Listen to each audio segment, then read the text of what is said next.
I was then called into a conversation with the lecturer like a few weeks later to talk about white privilege. And I was like, I was talking about being male. And I'm talking about us as therapists showing men, regardless of their apparent privilege, empathy and compassion and understanding for their lived experience. So it just started this frustration in my mind, and then about a year or so later the concept of men's therapy hub came into my head, and I was a bit annoyed because I was hoping to relax, but it was such a good idea that I had to do it. Now that goes beyond what we were taught in therapy school, which was don't be direct, let the client lead. But it's like we're asking, this is another example, let the client lead. We are dealing very often with a group of men who don't have an emotional toolbox. So the fuck are they leading with? Because your masculinity is a wonderful thing. Don't let anybody ever fucking tell you it's toxic. Your masculinity is a wonderful thing. And you have courage, and you have bravery, and you have strength, and you have the ability to be assertive. So do it. Point it in this direction. Be brave, be bold, be strong, and do the work, because it will get harder before it gets easier, but it will be worth it in the end. Hi, my name's Andrew Payne, and welcome to Men on Show. And Chris Hemmings, who we have here today, is back for a second time. Only one other guest has achieved this. I reckon there should be some award for someone that comes back twice. I'm so excited to be diving into this subject today. Chris is a counsellor, a psychotherapist coach, specialising in working with men. But we're really excited to talk about the launch of the Men's Therapy Hub, understanding what is that, why is that needed, what's its purpose, what's going on with that, men and therapy. I really want to talk about some of these issues today. Chris is also the author, I should absolutely say this, of a book published in 2017, Be a Man, How Macho Culture Damages Us and How to Escape It. So if you fancy a good read as well as a good listen, go check that out. I assume, Chris, you can get that on Amazon, all the usual places. You can, but only old copies, because it's sold out and they didn't republish it. So I don't understand how these things work, but you can find copies online quite easily because people are selling old copies of it. I'm still really hoping one day to find a copy in a charity shop. That's like a lifelong dream. So one day I will. Excellent. Okay. We had a funny thing going there on there with the camera. For anyone watching this on YouTube, you'll be like, did something just freeze it? I think it did. But for those of you listening on Spotify, you won't care. So we'll keep going. So yeah, well, Chris, it's great to have you back. And I think actually, because it's your second time back, a Hmm. bit of an update I think is useful. In the last episode that we did together, it was a long time ago, actually. It was almost at the beginning of when we started Men on Show. And we looked first about men and the media narrative, and then we talked more about men and therapy. And obviously, today we're going to be talking more about therapy. But do you feel in the media, a lot of stuff's happened in these last few years, but do you think that the media messaging narrative about men has pretty much stayed the same? Has it moved forward positively, gone backwards? Or any thoughts on that? Yeah, I think there's been a sea change of sorts, and that is that. So the last time you had me on, I was still a journalist. I worked at the BBC, mostly freelance, but mostly worked within the BBC. And it was very clear at that time the conversations around men were very hard to get off the ground. I had some success working at the Victoria Derbyshire program, now defunct, which ironically was a female-led program on female issues, but the editor was a true progressive, I would say. But there wasn't a lot of stories about men. And the one thing that wasn't present and still isn't present is that there's very rarely positive stories about men. And one of the things that I know that the Tin Men is particularly good at is highlighting the when we talk about negative things, so like mansplaining, man spreading. The new one is man keeping. There's a lot of terms that man is prefixed, which are negative, and yet we're kind of moving away from, well, firemen, policemen, you know, the people who are actually putting themselves in danger and putting themselves in the firing line. My wife and I went for a walk yesterday, and saw some firemen, because they were all men, wearing their frog suits in the middle of jumping into the sea to do cold water training. And my wife and I both commented of like, look, these are men doing this, like, and these guys are out here at 10 o'clock at night. We've just been for a nice dinner. It's 10 o'clock at night, and they're training, and they're starting now. And I do cold swimming. They're starting now so that they can acclimatize for when the weather gets really cold and the water gets really cold. And we don't talk about that. So there has been a change. And I think there's been a shift in the Overton window in terms of what is acceptable to talk about men. Because previously, 10 years ago, the conversation just had to be men are the problem. Now we are at least starting to hear more that men have problems. And that's good. And I think the next thing can be, when do we start to celebrate and champion men that aren't just the captains of industry, that aren't just the politicians, the high-ranking politicians, the men like yourself, Andrew, out there doing the work? When can we start championing them? And honestly, that's what we're doing today. You're championing me, I'm championing you by coming on your podcast. We're going to champion each other and the men that we know in our sphere, and that's all we can do. So yeah, the media landscape is changing, but it's slow. Yeah, I no, that's absolutely right. And you've reminded me of a story that I feel like should have been on national news a couple of years ago, but I certainly don't remember it. And most people living outside of Yorkshire, living outside Leeds, that people within Leeds, they probably do recall, but we did. I don't think that this hit national press. And tell me if you've heard of this. So Nathan Newby was a passerby who noticed that a man standing outside a cafe in a busy hospital in the middle of Leeds just didn't look okay. So he went up to him to see, are you where, I might have thought, oh, he doesn't look okay, but I'm a bit busy. I'm a shocker for that. I'm sure we all are. Or, oh, it's probably nothing. But Nathan Newby, ordinary guy, went up, asked him if he's okay, got chatting to him. This guy had a bomb. He was waiting to set the bomb off and kill as many nurses as he could. And Nathan Newby calmly talked him out of it. Bomb didn't go off, and the man didn't take that course of action. Of course, the police arrived, and it was calmly dealt with. Why wasn't that not on national news as a story? What a hero! And yet no one will know that story. And I feel that we don't pick up on these stories. And if there are stories of men doing well, we certainly wouldn't say these men do, these men can. Um, and, No. and I feel there needs to be more of that. I definitely agree. And exactly that. This is a guy who has, first of all, dared to take time out of his day, which is something that many of us, as you say, don't have the capacity sometimes to do. And he hasn't panicked. He has calmly spoken to this man. And the sex, the gender of the people running towards danger, it's almost entirely men. And Yeah. we should be celebrating that, but we don't.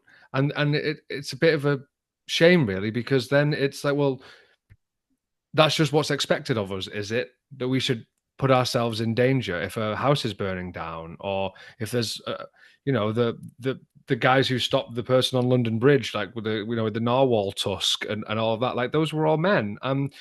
You can say, and the sad thing is, it's often dismissed by saying, well, who are you mostly protecting? Who are men protecting us from? It's other men, and it's like, but that's victim blaming, right? Yeah. It's like when we say, well, men are actually more likely to experience violence. Men are the most likely victims of violence.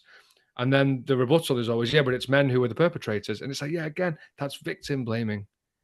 We're not thinking about male victims. We're thinking about the perpetrator only. And what? So just because I'm a man and I get beaten up by some guy on the street that I've never met, no, like random acts of violence, it's my fault because he's also male and so am I. That doesn't make any sense. And it's a frustration, and it's been a frustration of mine in the 10 years that I've been doing this work. And it's a frustration that still exists. But what I would say is I'm starting to notice that the pushback is less and less. And that a lot of people who are, quotes, progressive are now actually recognizing that to be progressive, the I of DEI is inclusion. And you're not inclusive if you're a room where there's no straight white guys. You're not inclusive. So you're just Yeah. replicating old patterns, and you're not as progressive as you think you are.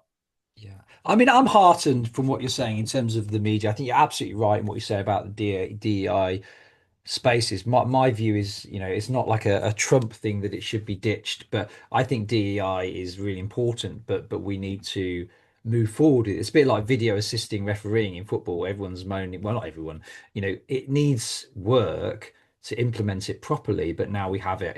I think it's an important thing. And that's how I see DEI. But I do feel like I see progress from my point of view. It's interesting that you do in terms of you feel like now the narrative has changed. Rather than men are the problem, men have problems. But then that next step of being able to freely celebrate men without the caveats, but we should remember they're privileged, etc. That's where obviously we want to get to. In terms of the men's therapy hub, let's go to that. So for me, I'm aware. I think it's something like, and please do correct me, it's something like 20% of counselors therapists are men. But just before we get into the male therapy hub, which of course I want to do, that's what we're going to focus on. It wasn't always that way, was it? I always thought that the majority of counselors therapists were men, and that changed. Why do you think that changed and flipped so that something like 80% are women, 20% are men? It's a big question, and I could give you an exhaustive answer. I'm going to try to keep Oh, it sorry, I didn't as realize it was. manageable as possible. Um, Psychotherapeutic work and theories were developed, kind of like Freud, Carl Rogers, Carl Jung. These were aged, white, privileged, literally privileged, like well educated, well to do men who were, in many ways, brilliant and geniuses. And much of the early psychotherapeutic work, if you think about in the kind of late 1900s when it started to first develop, think about how society was laid out. Men would work and women would not, most often through law, actually. But men would be out doing the work. And so men didn't have problems unless they were work related. So much of the kind of base interventions for men would be through a lens of this guy can't work because he's exhausted. So something is going on with him, which means that he's exhausted, and we just need to help him recover from that. If very little of it was deep psychotherapeutic work in the literal sense of let's go back and find out what's happened in your past to understand why you are here now. That lens was put mainly on women because women were viewed through a domestic setting, through the eyes of men, where a woman who was struggling, well, she had no reason to be struggling because she wasn't working hard, right? So a woman who was struggling would be viewed through a lens of hysteria. Now, if you know anything about the word hysteria, it's deeply misogynistic in its etymology because a hysterectomy is a womb removal. So hysteria, I think hystos, I'm going to fail my Latin here, is womb.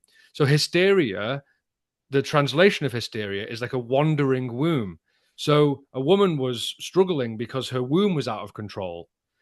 And much of the deep psychotherapeutic work initially was focused on women because women were causing problems for men in a domestic setting, and they were the ones that needed help. And if you look, there's really famous research on a patient called Gloria who tried out lots of different modalities of therapy. She was female. Much of the early clientele base for women for therapy were female. And of course, add on to that, well, I'm a man, I don't have problems, was still very, it was as entrenched then as it is now. So men didn't go to therapy. Most of the client base was female. Fast forward to 1950s, 1960s, 1970s, kind of second wave feminism, like female lib, let's call it. And suddenly the women enter the workforce. And the percentage of men and women who study psychology has gradually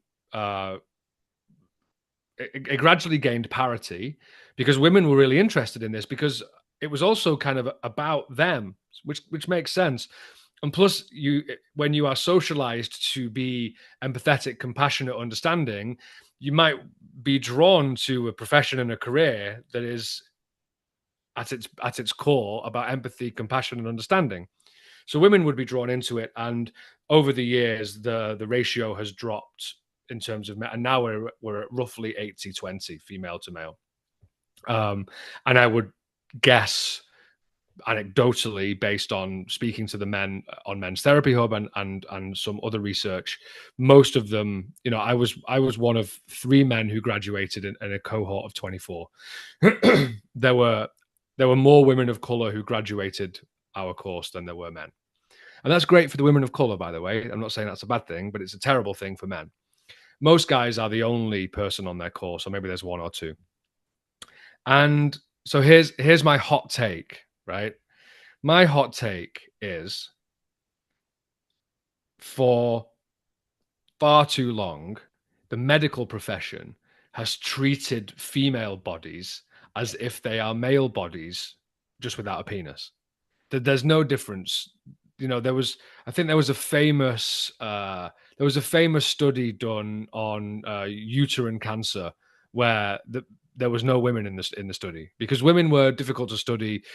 This was the rhetoric. Women were difficult to study because of their hormonal fluctuations. So we'll just study the impact of the medicine on men. Fucking dumb, but that's where we were until very recently. In the psychological sphere, my hot take is that actually we have treated men as psychologically female, just with a different shaped body.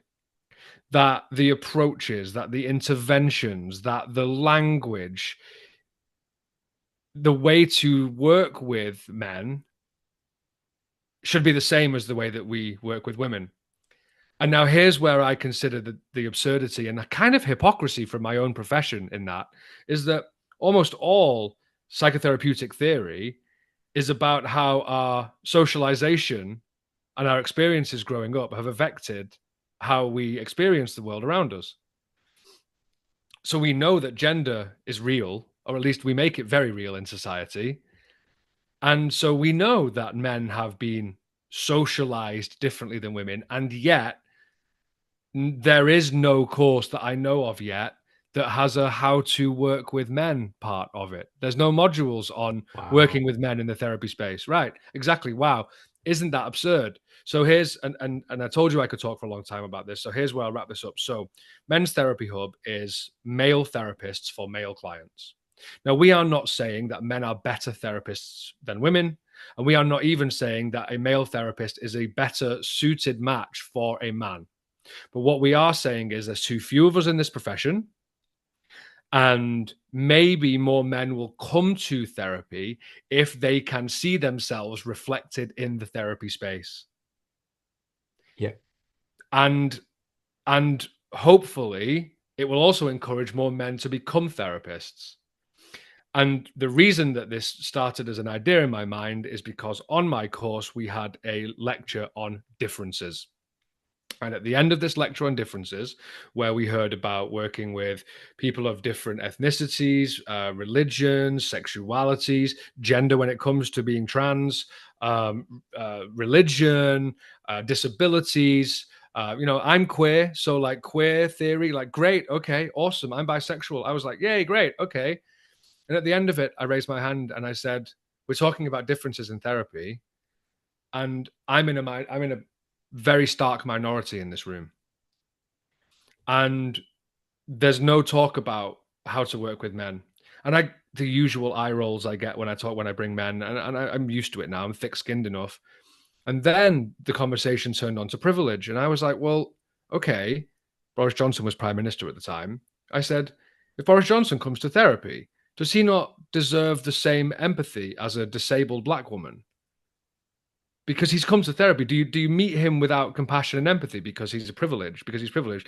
And this is where I would actually argue that it's more important that we help him, because he's got, not more important, but vital that we help him because he has power, right? He has actual power. And I was then called into a conversation with the lecturer a few days later, a few weeks later, sorry, to talk about white privilege. And I was like, but I wasn't talking. I was talking about being male, and I'm talking about us as therapists showing men, regardless of their apparent privilege, empathy and compassion and understanding for their lived experience. So it just started this frustration in my mind, and then about a year or so later, the concept of men's therapy hub came into my head, and I was a bit Yeah. annoyed because I was hoping to relax, but it was such a good idea that I had to do it. Yeah.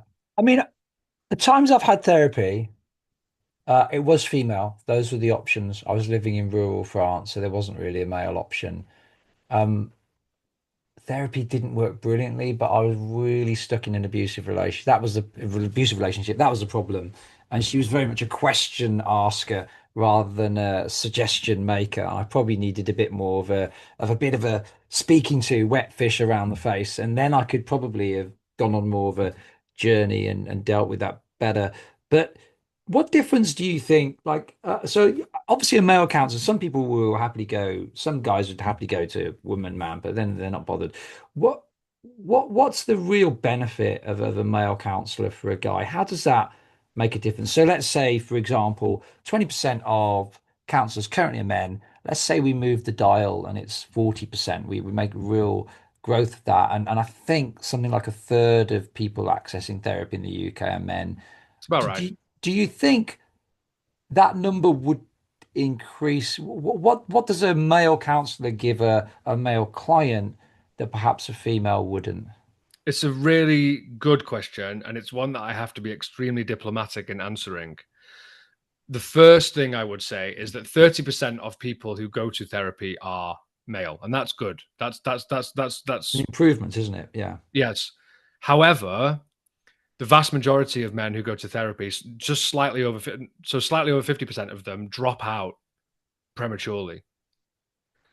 And the reason most often cited for why they drop out is because they don't feel seen and understood by their therapist.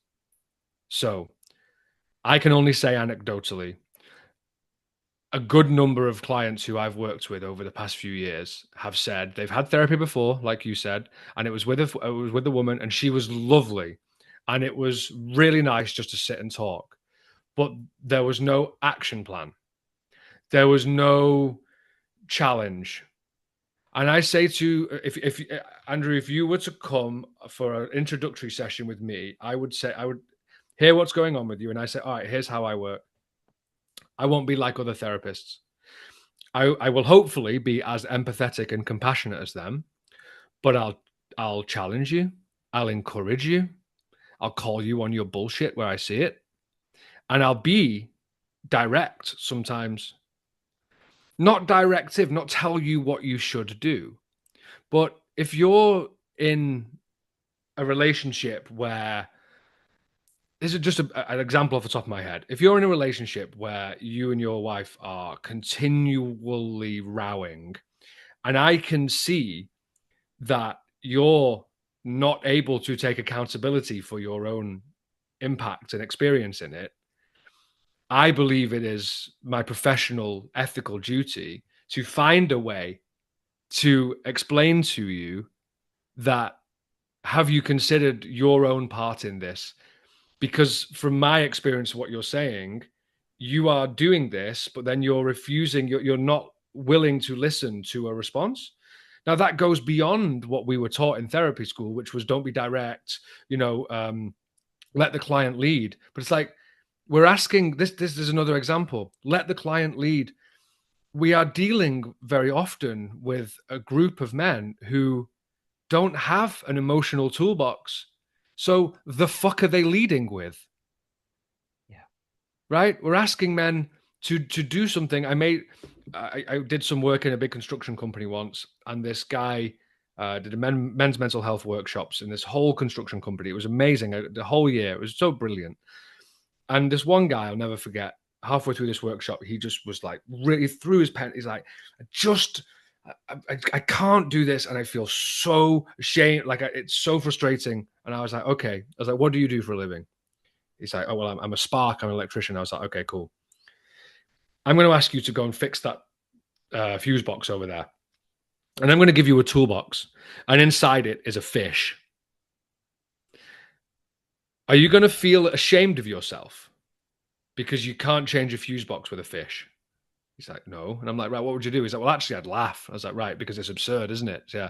So what you're doing right now is you're beating yourself up for not being able to do something that you don't have the tools to do yet.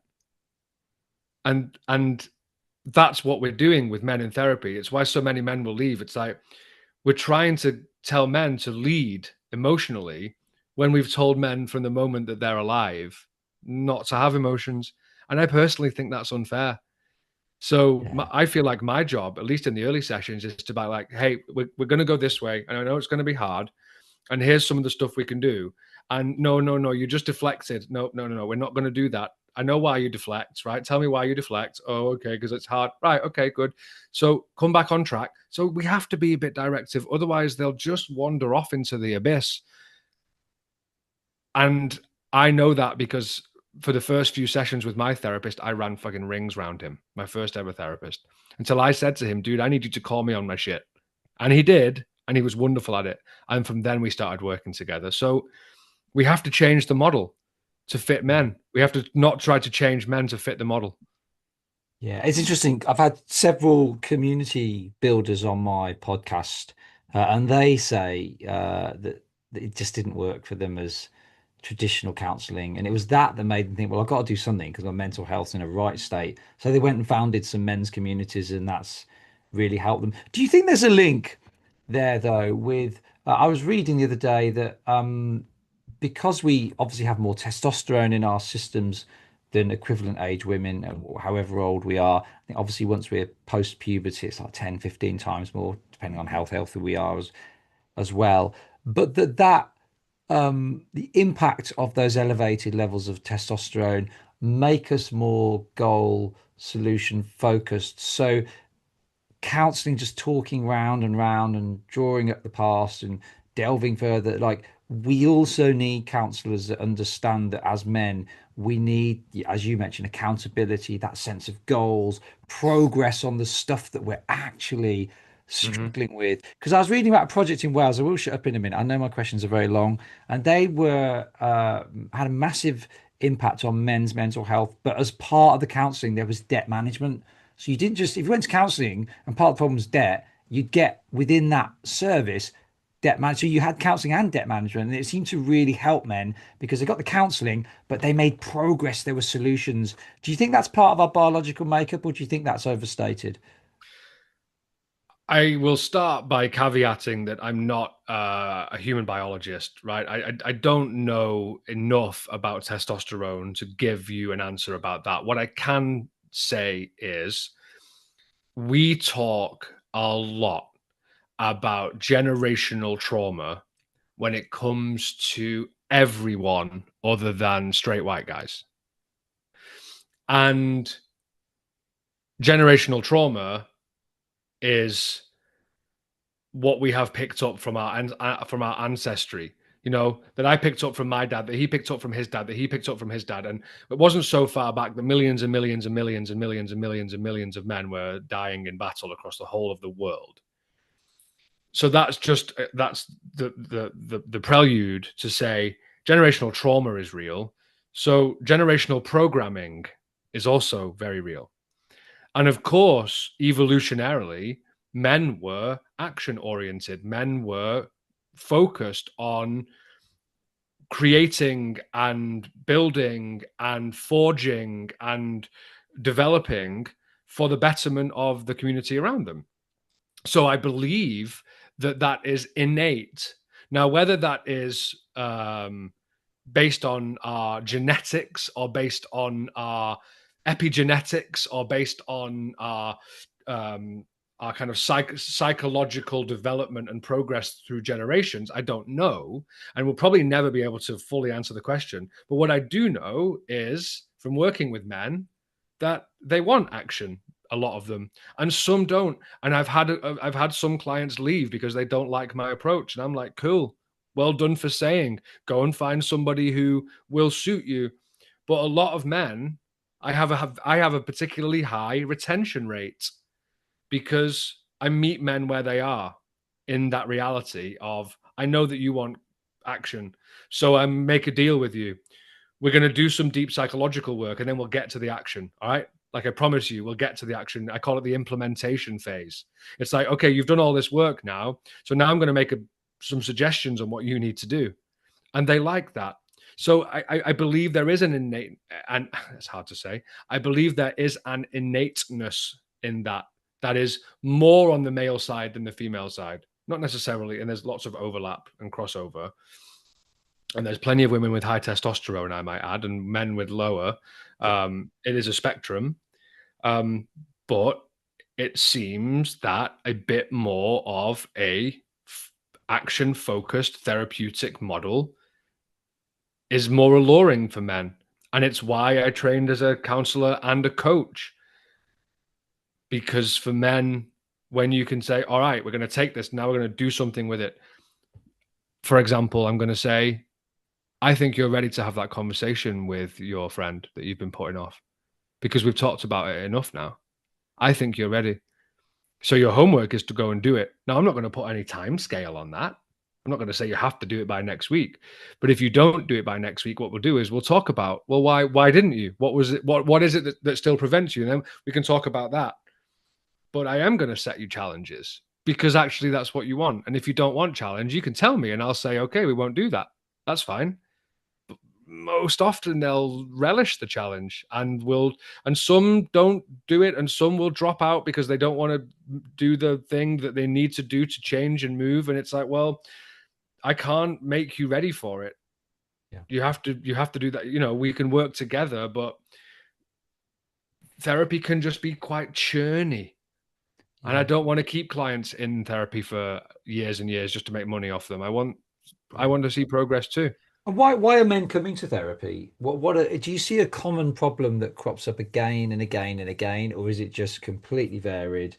There's no same issue. The presenting issue or presenting issues are vast and varied, as every human is. Yeah. The underlying issue, and it's so sad that I think you probably know what I'm going to say. The underlying issue for most guys who come to therapy is, I don't know what I'm doing. I don't know how to talk about this. I don't know how to be in conflict. I don't know how to commit to a loving, caring. I don't know how to be emotionally available to myself and to the people around me. And they are frustrated. They are angry. They are confused. They are scared. They are sad. And they don't know how to engage with those emotions. And so they are feeling isolated. They are feeling unseen. They are feeling disconnected. They are feeling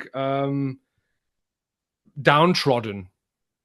And very much what we're doing to begin with most of my clients is, let's give you a grounding in understanding yourself. Let's give you a psychological education and emotional intelligence work to develop our EQ, our emotional quotient, because studies suggest that men's EQ is lower than women's. So we need to work on that. And we engage with our emotional selves in very different ways than women do because of our socialization. So it's like what I said when I used to do the work in schools, which was when we're talking about issues of masculinity, no matter where you go in the world, the way they present is different, but the underlying causes is very often the same. So you've got the double whammy of, okay, a young lad who's experienced trauma growing up,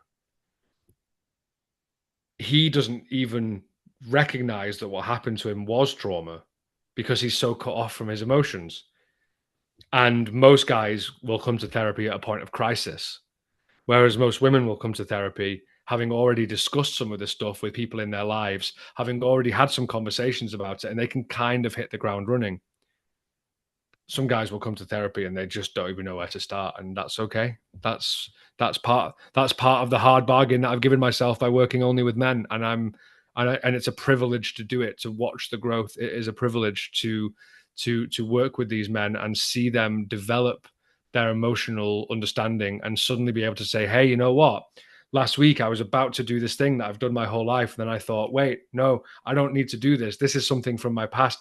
I'm going to do something different. And I get chills, man. I'm like, like that's the work. But it takes so much courage to come to therapy because Yeah. it is hard. Yeah. So how would I'm just wondering, when you're in a therapeutic setting, when you work for a cause, really what you want to do is be so successful at dealing with that cause that you put yourself out of business. So how would we put you out of business, Chris? What would need to change for you to put your P45 into yourself? Hmm.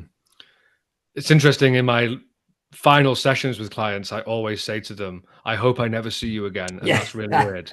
Like, Yeah. of course, you can always get in touch in the future, but my job is to put myself out of business. It's Yeah. very strange. And I didn't realize that until I started doing it. Yeah, it's a real weird one. Um, how to put me out of business? Well, we live in a culture, and this is cross cultures. This is almost universal across humanity. We live in a culture in which a young boy, and the Bell Hooks said this, and if you haven't read any Bell Hooks, please do. Bell Hooks said this, and I'm going to paraphrase and bastardize her quote, but Bell Hooks said something along the lines of the most universal experience of violence that any human experiences is when young boys cut themselves off from their emotional self, because that is an act of violence on the self.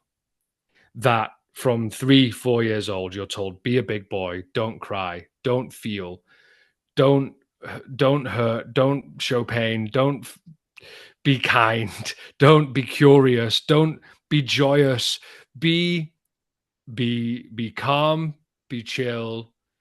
uh I mean, we could talk about stoicism, although if you've read the Stoics, like the concept of stoicism has been completely misrepresented. um be stoic in that, what we now mean by it, which is to be emotionally reserved at all times. And as men, we grow up to cause and create and experience so many problems for ourselves and each other, and we literally don't know that we're doing it. And one of the saddest things is when clients come and they talk about their experiences, and I'm like, I realize that they have no idea how damaging their behavior has been towards themselves. They have no idea how damaging the social circles they've been in have been towards themselves. You know, one of the things that my therapist said to me, which blew my mind at the time, was, Chris, you were bullied at school. And obviously I was like, no, I was a captain of the football team. Like, what are you talking about? He's like, yeah, you were. He's like, you were also a bully. And I was like, fuck.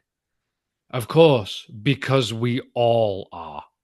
We are all bullies, and we are all bullied, and we are cruel to each other. And I'll just say, by the way, that women and girls, holy shit, the way they're mean to each other.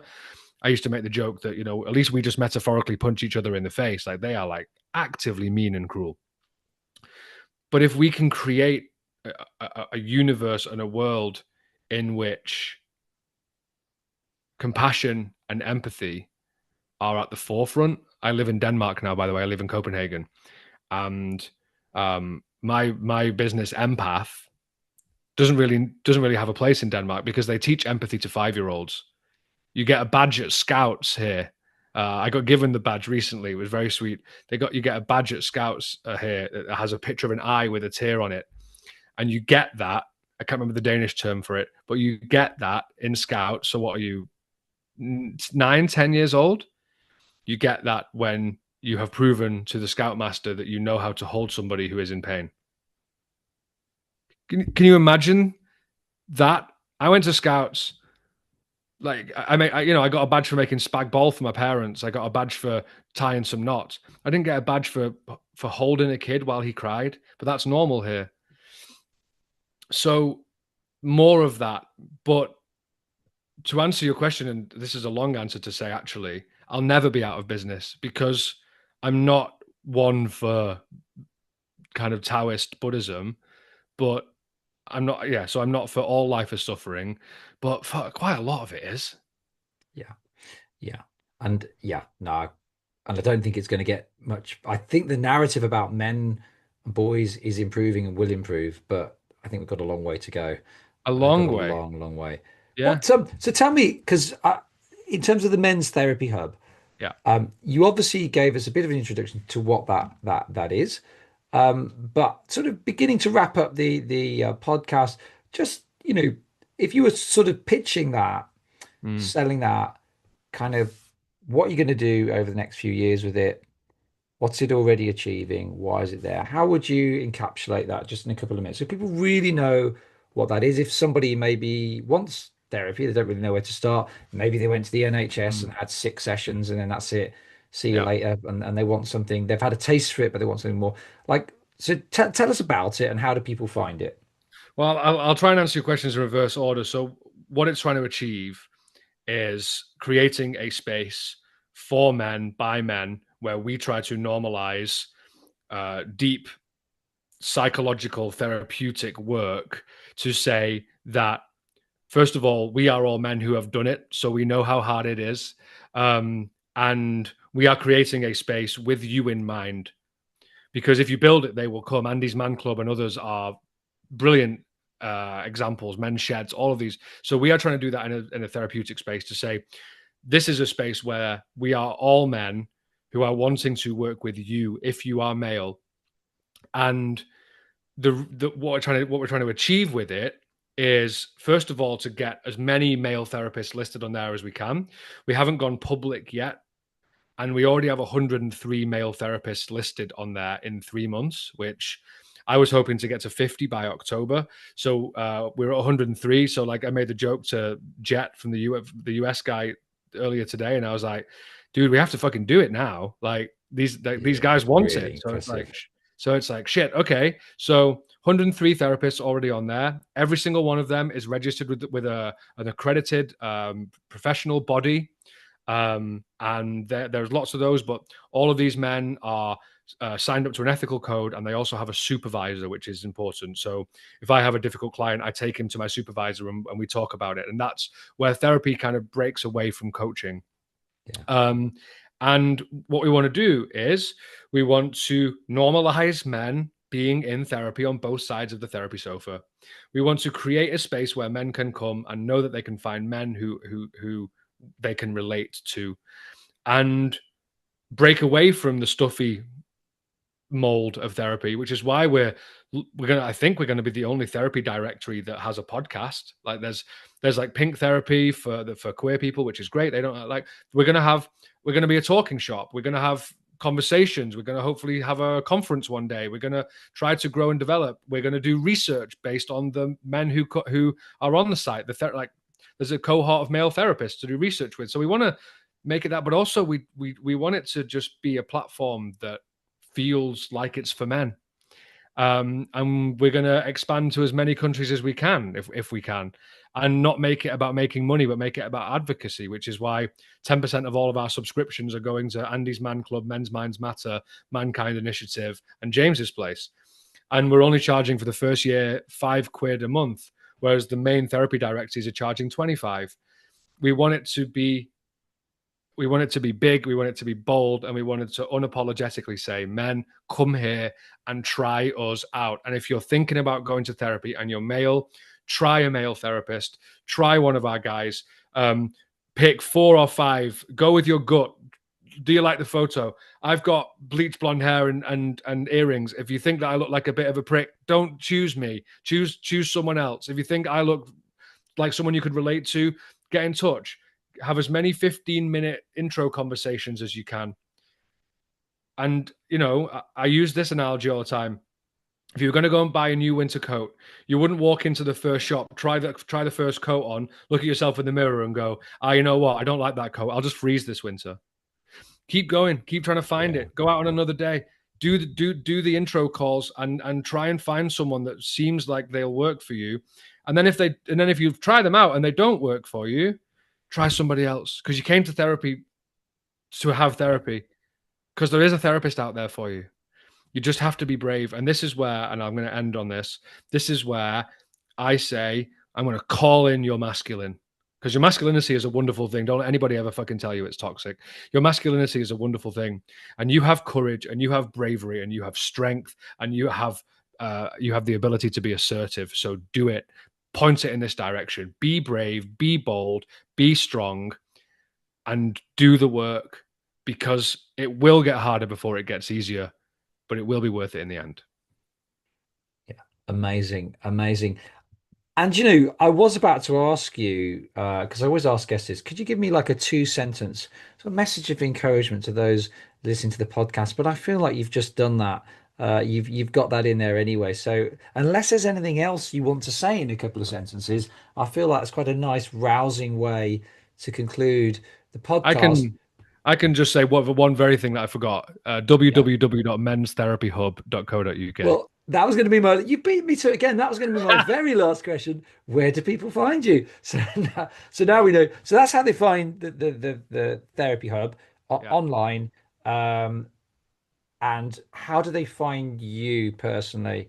Well, I'm less online these days. You can Okay, find me on link. You can find me on LinkedIn personally, but you can find Men's Therapy Hub at Men's Therapy Hub on Instagram, and soon to be on TikTok.